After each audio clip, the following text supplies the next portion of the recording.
Hans von Spakovsky. The Heritage Foundation. The Trump administration made several aggressive moves on Thursday toward turning the president's preoccupation with voter fraud into official government policy.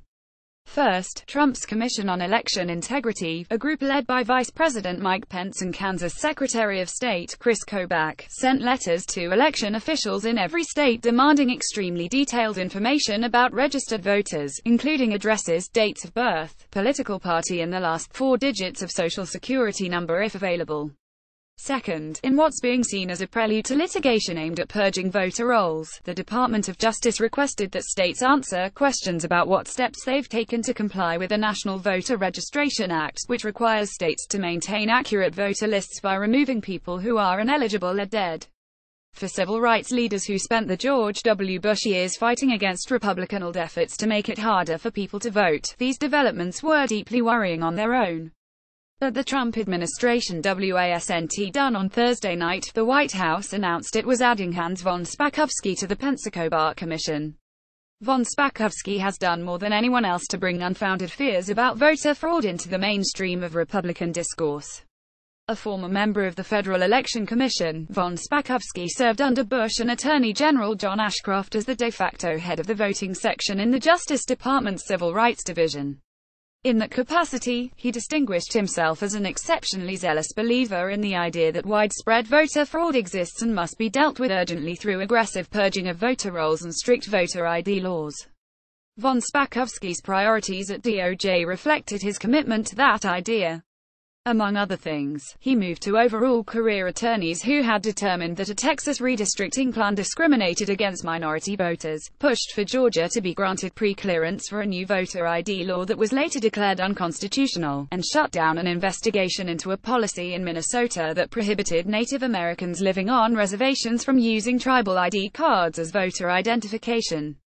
He also tried to pressure the Republican vice chairman of the Election Assistance Commission, a bipartisan agency created in the wake of the 2000 election to set certain voter registration standards, into approving an Arizona law requiring people to present proof of citizenship when registering to vote.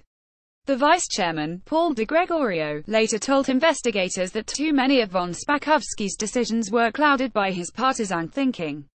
Speaking to The New Yorker in 2012, Congressman John Lewis summed up von Spakovsky this way: "I don't know if it's something in the water he's been drinking, but over the years he's been hell-bent to make it more difficult, always, for people to vote. It's like he goes to bed dreaming about this, and gets up in the morning wondering, what can I do today to make it more difficult for people to vote? When you pull back the covers, peel back the onion, he's the one who's gotten the Republican legislatures, and the Republican Party, to go along with this, even though there is no voter fraud to speak of. He's trying to create a cure where there is no sickness."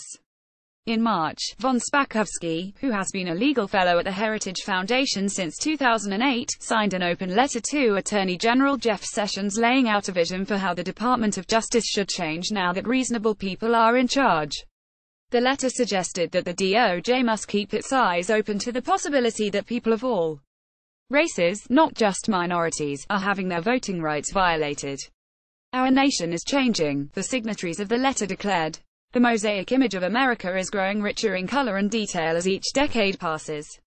For these reasons, the American people deserve a division that seeks to represent and protect all citizens."